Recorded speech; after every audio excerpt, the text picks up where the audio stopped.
But anyway, this was echoed by Mazzini, of course, the world revolutionary, and by the various communists that came afterwards in the Soviet system.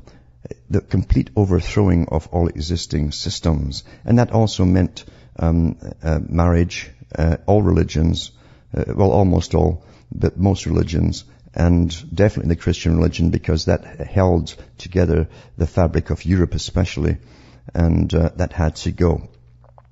And that has been accomplished pretty well. In fact, they've actually banned from the EU, they're putting out books now for children, school children, for daily diaries, and it's got all the dates in it for the whole year, like a calendar, and there's not a single Christian holiday mentioned, including Christmas. Everyone else's faith has got theirs mentioned. So that's how much it was hated by those who decided to overthrow a long time ago the system and bring in this brand new system using what they called science to replace the fabric of society, the glue, which was an obstacle to them ever getting what they wanted as a conspiratorial group. And here we are today because they've won, you see. And they won quite easily because the richest people on the planet were involved in this big plan. And they hired a lot of fronts to do their talking for them. And they had their own organizations to do the footwork. They had academia, of course, in their pocket, because academia depends on grants, not just coming in from students. So they need grants coming in. And with the grants come recommendations. And then Mr. Rockefeller, or whatever it happens to be at the top, will say, I'd like you to take this guy in as a professor to teach blah, blah, blah. And that's how you get your plants in all the universities across the world, because I think every university in Canada and America and quite a few in Europe all get grants from just him alone, his outfit. Now, part of it too, and I've gone through Bertrand Russell quite a bit, but there's many other actors in this world stage to make this all happen. And as I say, Professor Carroll Quigley who taught many people to be diplomats for the U.S. government and who lectured in the diplomatic schools for them, also was part of this organization for the overthrow of all existing systems. And it's quite something. I used to wonder about communism, even before I read Foundations, Their Power and Influence, that showed you that communism was eventually to be brought in and merged with what we thought was capitalism, and the two systems would become a world socialist system. Exactly what Lenin said. He said this dictatorship would last for about 70 years, and he said eventually the world will merge. Not quite capitalist, not quite communist. He meant this new scientifically run socialism would be the way to go, where the fittest of the fittest, the creme de la creme, that on the Darwinian scale, would run the world, but would have the same money masters at the top who would keep their natural instincts while they dumbed down the rest of us in the process to make us easier managed. But they also talked about degrading society by every level. And Bertrand Russell, on his book on marriage, in fact, goes through a lot of this stuff. But when you read their stuff, you'll find that he will say the exact same phrases as other actors on the stage at the same time. And they kept talking about they'd have to eliminate the concept of sin, you see. Because people, all tribes, in fact, every tribe, even so-called primitive tribes, have their basic religion. Even if it's pantheistic, it's basic religion. Again, all your rules of the tribe are based around it to make everything work harmoniously. And they have their taboos. And taboo is another word for sin, really. There's consequences to sin, in other words, in this life.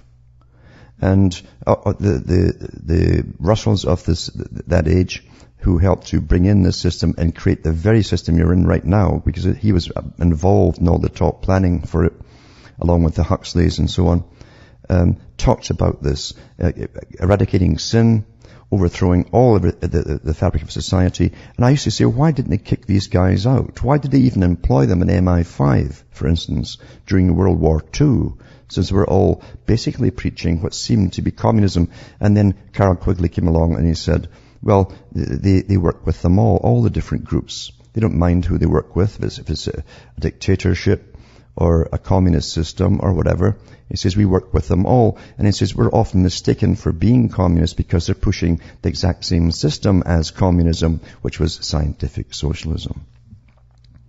But quite something, isn't it, that they can actually work in governmental departments.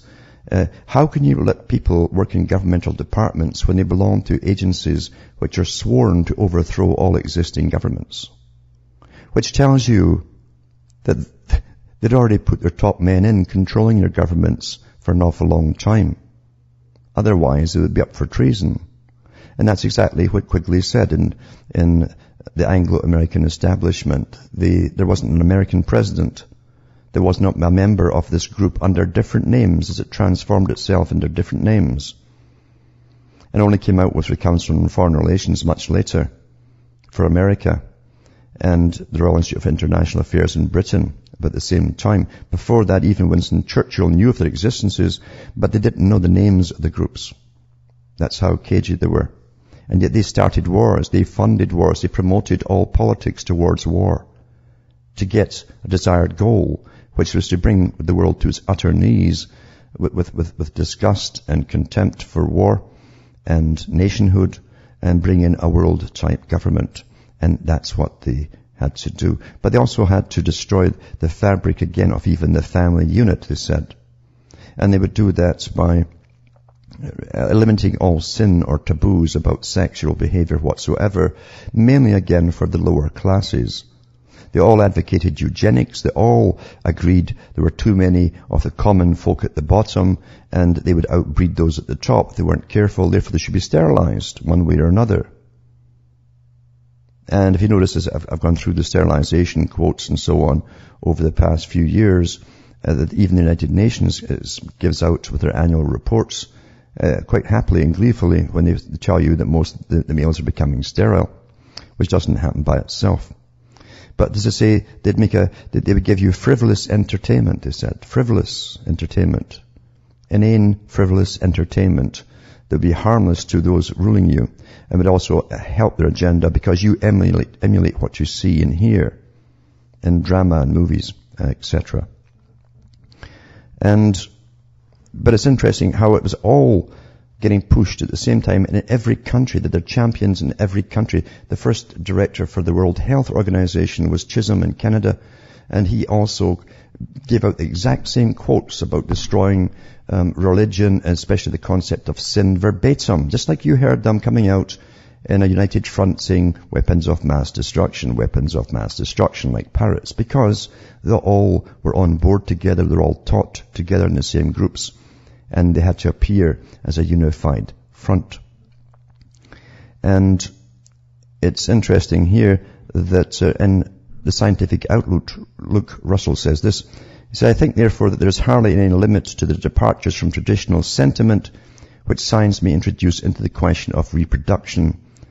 If simultaneous regulation of quantity and quality is taken seriously in the future, we may expect that in each generation some 25% of women and some 5% of men will be selected to be the parents of the next generation, while the remainder of the population will be sterilized, which will in no way interfere with their sexual pleasures, which of course we're going to promote, but will merely render these pleasures destitute of social importance. You see, if you had left the old system, bonding was very important, and they wanted to separate the bonding act from the sexual act itself. And if once people are bonded together, men tend to fight for something. That had to be eradicated. It says the women who are selected for breeding will have to have 8 or 9 children each, but will not be expected to perform any other work except the suckling of the children for a suitable number of months. No obstacles will be placed upon their relations with sterile men or upon the relations of sterile men and women with each other. See, they're even pushing that as well. But reproduction will be regarded as a matter which concerns the state, and it will not be left to the free choice of the persons concerned. Perhaps it will be found that artificial impregnation is more certain and less embarrassing, since it will obviate the need for any personal contact between the father and mother of the prospective child.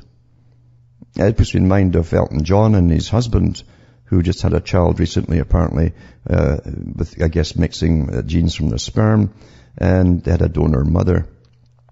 who would carry it. Sentiments of personal affection may still be connected with intercourse not intended to be fruitful, while impregnation will be regarded in an entirely different manner, more in the light of a surgical operation, so that it will be thought not ladylike to have it performed in a natural manner.